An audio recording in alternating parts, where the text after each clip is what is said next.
Welcome back to the channel, everyone. On today's video, Ben is going to show you how he direct sows his beetroot. So let's turn around to Ben and we'll dive straight in. Hello everyone. What I do, this is a bit of bed prep as well as the beetroots, but what I try and do is keep the beds reasonably moist this time of year, so any potential weed seeds can have a chance to germinate. Yep. And then what I do is I have a quick whip over them with my flamethrower. Okay. So I'm all about speed. So it's effectively a flamethrower head, long tube, to a gas bottle that he brings down when he needs to do this, basically. Show us how it's done.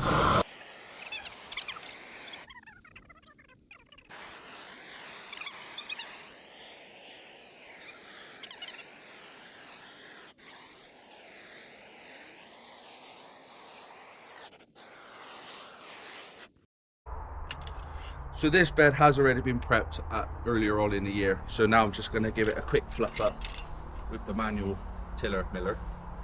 Yeah, I think it was a miller, wasn't it? You found out. Yeah, I'll put a name on it again. So I do like this tool. Yeah, so I just try and break up these bigger pieces.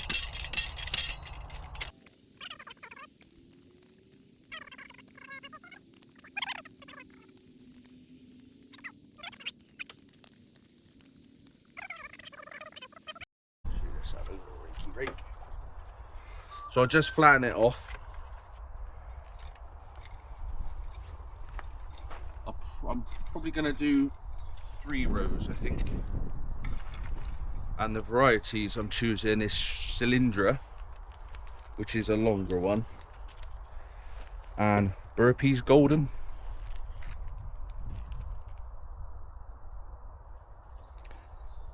I will do some Bolt Hardy as well, but I'll probably do that on the next sowing.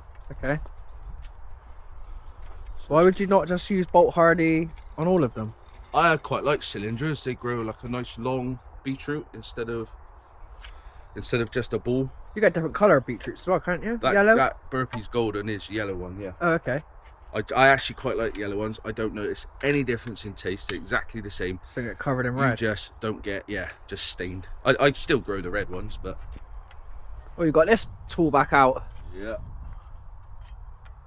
I know this is not what its intended use is, but it works too well not to use it, so... Yeah, I do like this tool as well. We'll stick the name on this one again if you've missed the last video, one of the last videos that we done where I referenced the name.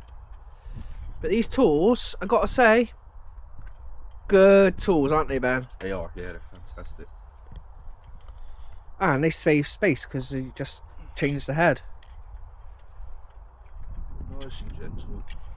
What are these called? Thorough or something? Yeah, furrows. Furrows. Oh. So he's making 3 furrows.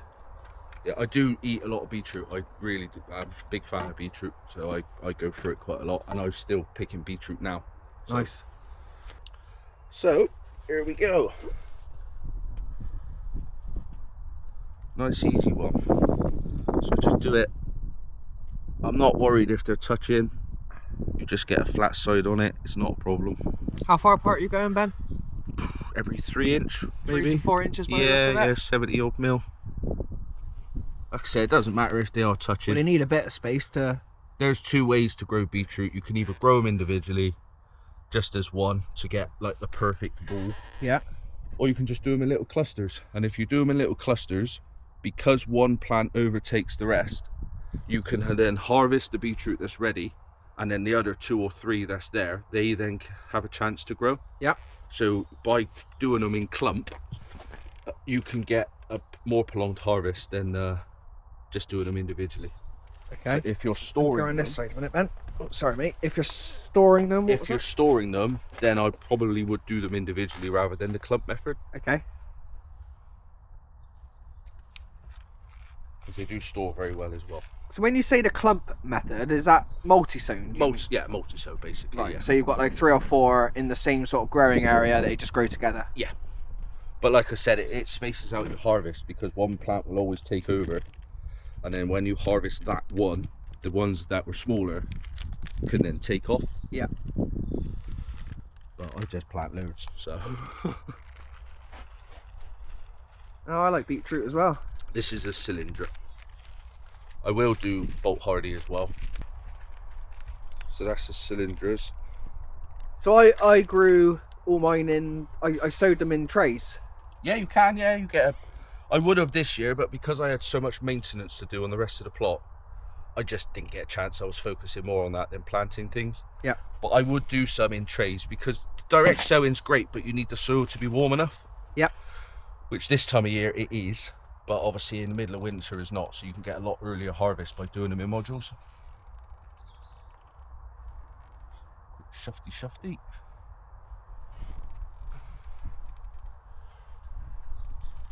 And then what I do is I would just grab a bean stick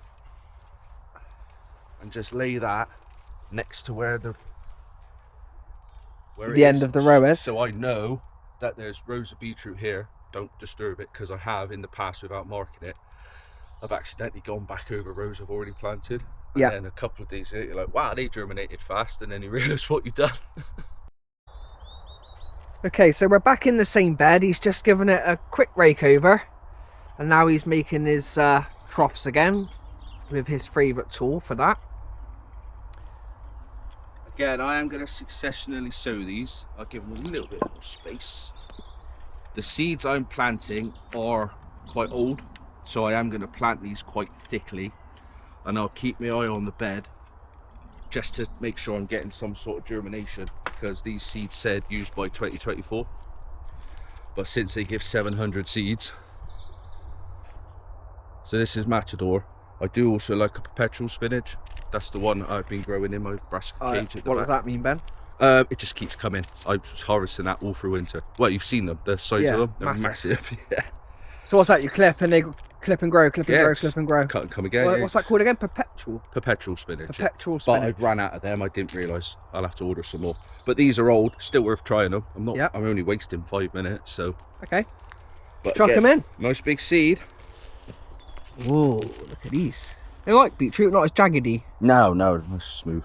Bit more similar to a brassica, would you say? Well, they're not quite as round, are they? Yeah, a bit too big for a brassica. Right.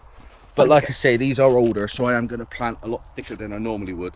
But I did plant some of these last year, and they still germinated fine. Okay. So it's worth trying. It's never worth just binning 2024. We're now in 2026. Yeah. April. But if all of these do come up, then I'll just thin. It's fine.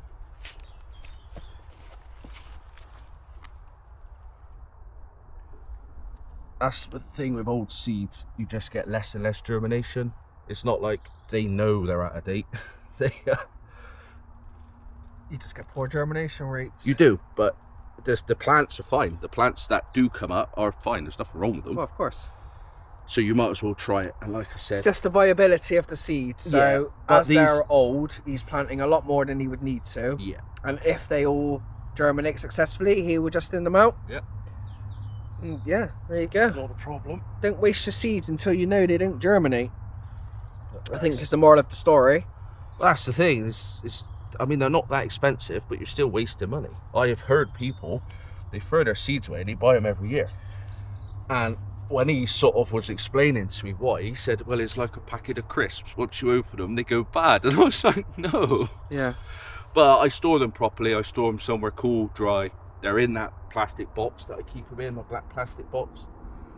I do keep desiccant packs in there as well, just to keep the seeds as dry as possible. So yeah, I find seeds last way longer than they put on the packets, way longer. Okay, so we've just come into Ben's Brassica cage, which as you can see, he's is that kale, Ben? You're still getting some kale? Yeah, these will be going into the chickens now they're gone over. And there's some of the beetroot that he's still harvesting. This beetroot is probably at this point gone woody. But that's a cylindra there. Oh yeah. Long ones, yeah. So I did have... Can you not eat that then? You think it'd be a bit woody? You probably can. I mean, if you're going to put it in a soup, that is sound. There's nothing wrong with that. But when the plants start growing, I find they can just go a little bit woody. Yeah. But the cylindras, I mean, it'd be worth... Well, do you want to take that one home and try it? You can yeah, tell I'll me try what you it. think. Yeah, for sure. But the spinach... They're massive. Yeah. Yeah, I can't believe how big these things are, honestly. But this is perpetual. They say once they start to bolt, it changes the texture of the leaf. I've never known it to be a problem. What's the bolt? So when it bolts, it's like this. It's essentially sending up a flower spike. So look. I mean, I'm not surprised they're doing it this time of year because we are in a new year. These have been in the ground. So this part here is the flower, yeah? That will be, yeah. So can you eat these? Yeah, yeah.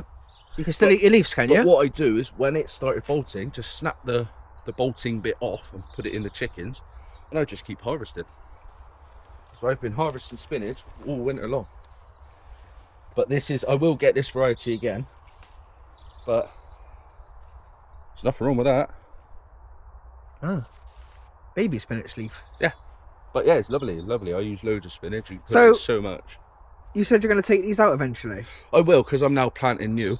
Or can't you just leave these in indefinitely? I can, but because they're now a year old, they will just keep trying to bolt and bolt and bolt. Oh, okay. So that's why you're going to replace them. Ah, okay. But these, I was literally middle of winter still picking spinach. Yeah, I know. This variety is perpetual. It's really good. Perpetual. Well, I'm going to remember that because I wouldn't mind a bit of spinach in winter.